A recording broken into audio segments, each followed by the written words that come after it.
Hi everyone, and welcome to another video from Experiencing IT. Today we're having a look at the Chuwi Larkbox X 2023.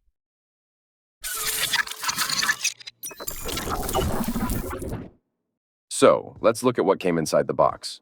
I already have all unboxed here, but let me tell you that the box, aesthetically, is very nice, and everything comes well packed inside with no space for any movement that could damage the product. Moving on, inside the box we had the manual, a product inspection report, and a warranty card. Also in the box, we had the power adapter, and of course the mini PC. Let's take now a closer look at the mini PC itself. In my opinion, it looks awesome.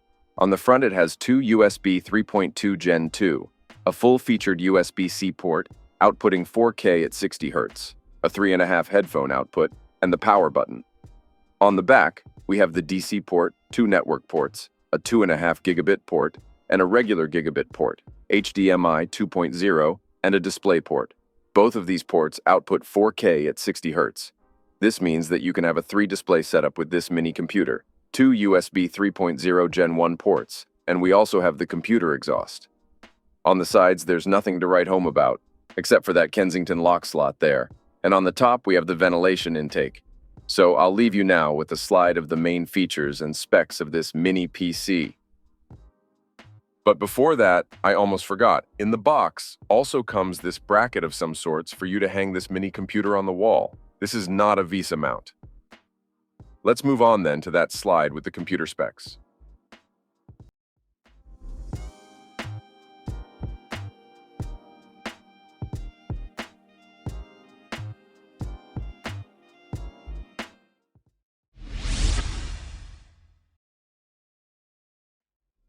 Powering up this bad boy. On the first boot, it will take us to the Windows 11 setup screen. And after a few clicks here and there,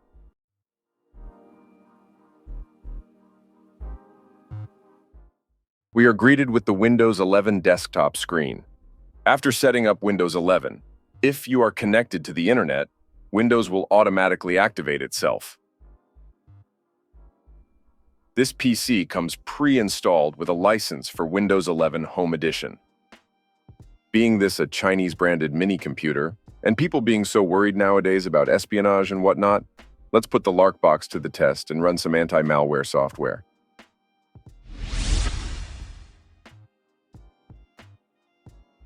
As for malware, this little computer seems clean. I have ran 3 malware removal tools, and the 3 came out clean. And now for all of you benchmark aficionados, the next section is for you.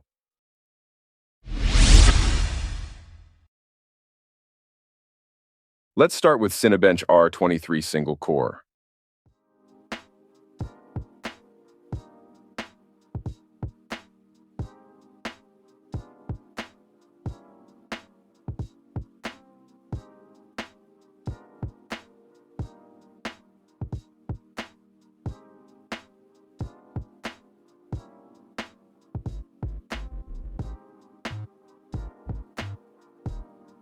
Moving on to Cinebench multi-core.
Let's do a disk performance test now, with all settings left as default.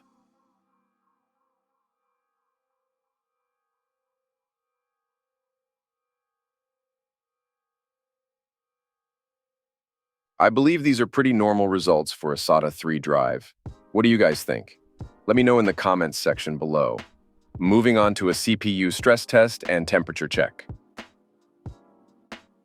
So, what I'm going to do here is, while I have Core Temp open here, I will run a CPU stress test for 5 minutes on CPU-Z, and we will see how the CPU temperature oscillate while the test is being ran. On idle, we can see that the core temperatures almost never go over the 50 degrees Celsius.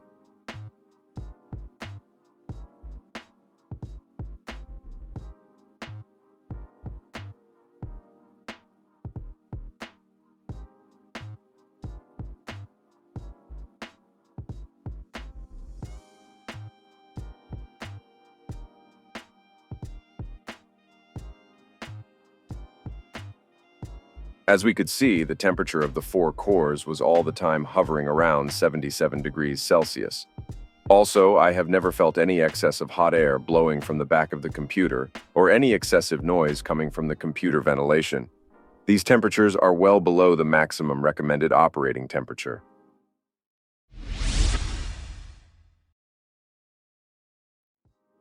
As you might have already guessed from the previous benchmarks, I am not going to use this mini PC for gaming, at least not for playing modern games, although I've seen some other YouTube videos where people are running some modern games at low resolution with low details, and they are getting some decent and playable FPS rates.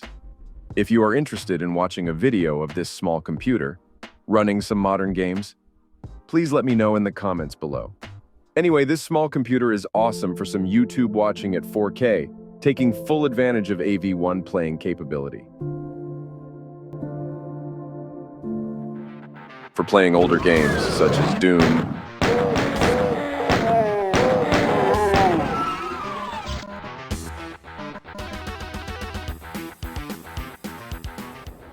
Tomb Raider,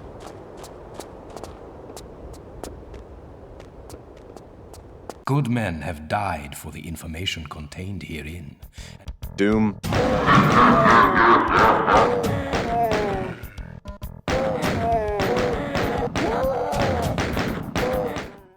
and for console emulation,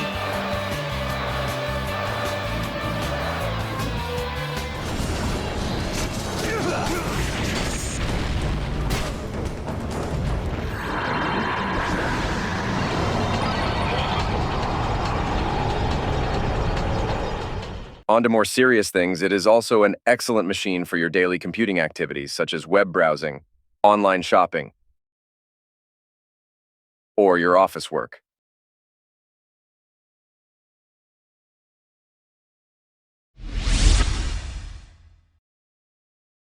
Well, I believe this is a great value mini PC that, at the time of filming, it sells for under $200. If you are interested in getting one for yourself, I'll leave you some links in the video description for this mini PC and some other Intel N100 alternatives. Please note that some of these links may be affiliated links, which, if you use them, will contribute to helping the channel grow. Thank you for watching. Don't forget to like and subscribe, and I see you next time.